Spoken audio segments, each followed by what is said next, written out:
Hey guys, welcome back to another Mutale TV video.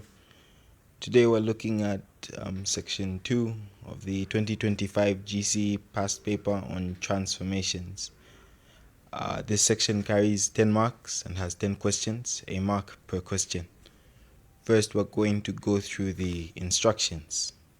In each of the following items, sentence A is complete, but sentence B is incomplete.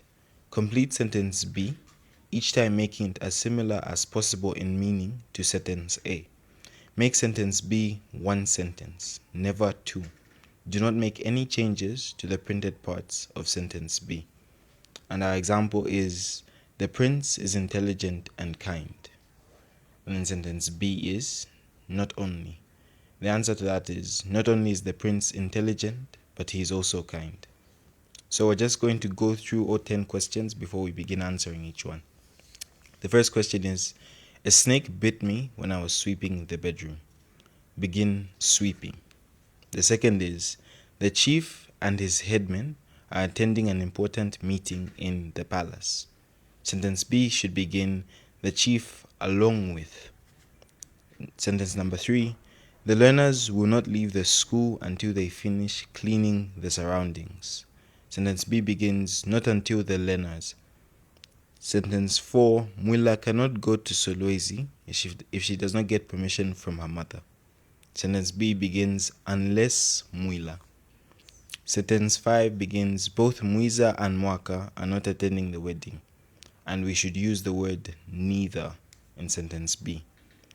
Number 6, since the farmers have harvested the crops, they can start selling. Begin with now. Sentence number 7, immediately the children saw the dogs, they started running away. Begin with no sooner. Sentence number 8, he likes eating bananas more than oranges, and we're asked to use he prefers. Sentence number 9, Felix despises elderly people. And then sentence B should begin, Felix looks. Sentence number 10, I will check all your exercise books if you finish this work on time, said the teacher. The teacher said that.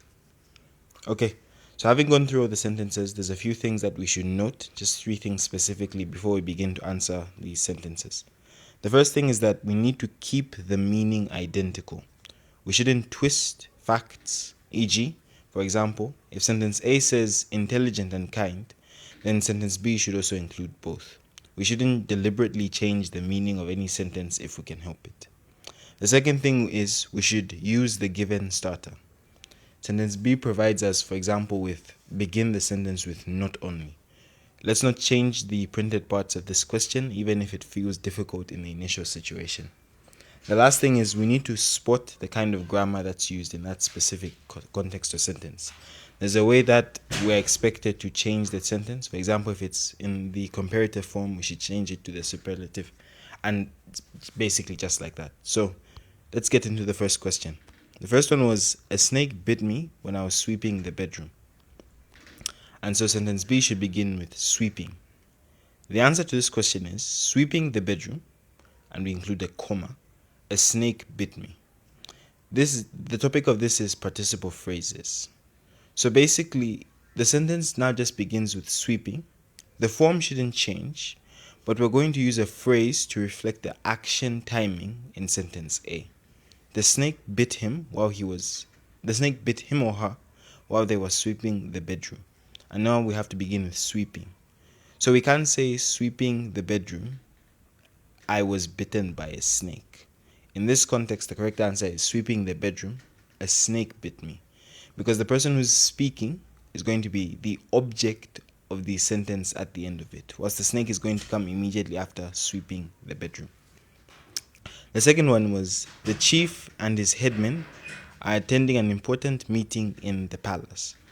We should begin with the chief, comma, along with. So this is sentence structure, basically compound subjects. We have 2 subjects in the initial sentence, that being the chief and his headmen. Thus we have a plural verb, are. The chief and his headmen are. However, in the second sentence, we're told the chief, comma, along with. This makes the subject singular in this second sentence. And so the answer is going to be the chief comma, along with his headman, comma, is attending an important meeting in the palace. If we don't change the are to is, the answer is wrong. Because in this second sentence, it's asking for a singular subject, the chief. The along with his headman implies that they are with him. It would be one subject as a whole. Remember, in this context specifically, especially with this type of question, to change the are to is or the is to are as pertains the question. Going to question 3. The learners will not leave school until they finish cleaning their surroundings. Sentence B should begin with not until the learners. The answer is not until the learners finish cleaning the surrounding will they leave school. The topic is conditionals.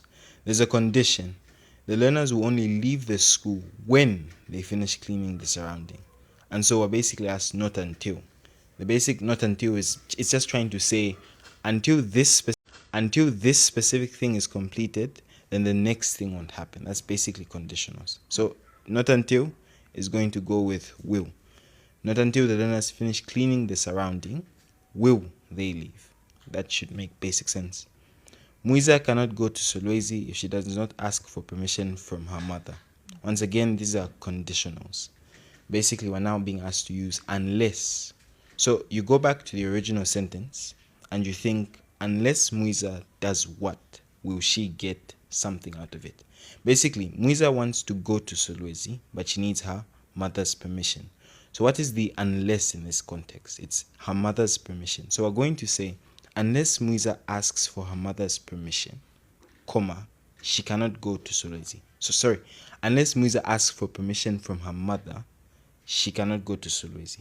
Don't forget to not change as much as you can from the original sentence, because there's other ways that you could say this to make it make sense, but then you would change printed parts of the original sentence. For example, someone might end up saying, like I said earlier, unless Muiza asks her mother for permission.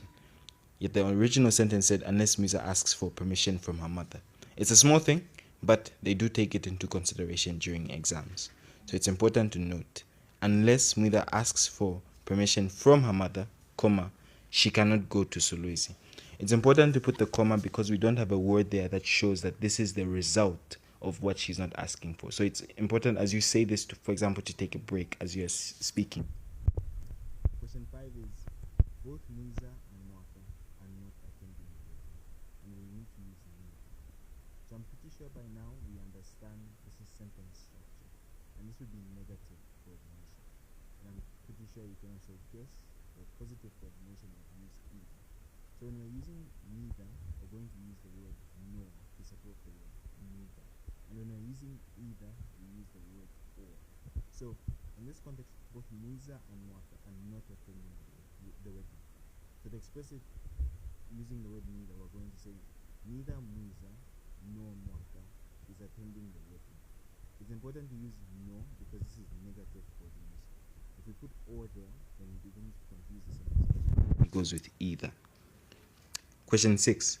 Since the farmers have harvested their crops, comma, they can start selling. B. Now that the farmers... So, this is sentence structure, and we're going to use connectors to make a singular sentence out of the original sentence. The answer is basically going to be, now that the farmers have harvested their crops, they can start selling.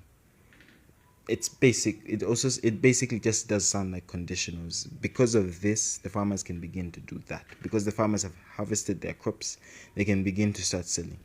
Remember to replace since with now that to keep the perfect tense. Question number 7.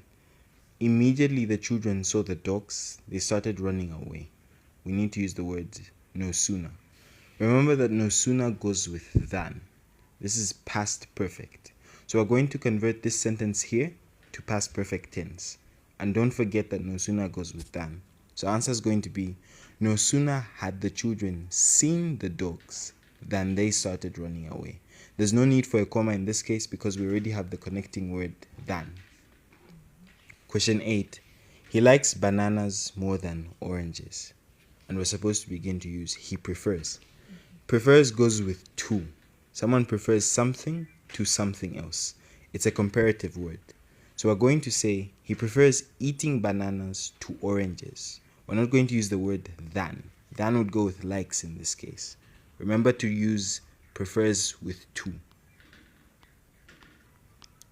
Question number 9. Felix despises elderly people. And then sentence B should begin with Felix looks. So, this is basically synonyms. We need to find something synonymous with despises that begins with looks. If you take a good guess, you should end up with looks down upon or looks down on. So basically, Felix looks down upon elderly people is going to be our correct answer. Or Felix looks down on elderly people. Question 10. I will check all your exercise books if you finish this work on time, said the teacher. So question B is the teacher said that. So this is reported speech. The original sentence is in the active voice. So the original sentence is in the active voice, yes. I will check all your exercise books if you finish this work on time. There are inverted commas to show that these are the exact words of the teacher when the teacher did say this. And now we're supposed to report this speech. Basically, it's like you're telling someone else what the teacher did say. So the teacher said that. In this context, we're going to remove the inverted commas because these are not the exact words of the teacher the way the teacher said them. We would be telling someone else what the teacher said. Remember also to adjust pronouns this to that and will to would, basically. So the answer is going to be the teacher said that he or she would check all the exercise books if they finish that work on time. It's also okay to switch pronouns to they when the gender of the person in question isn't specified. That's when we would use they in this context. Thank you for watching. Please come again, like and subscribe.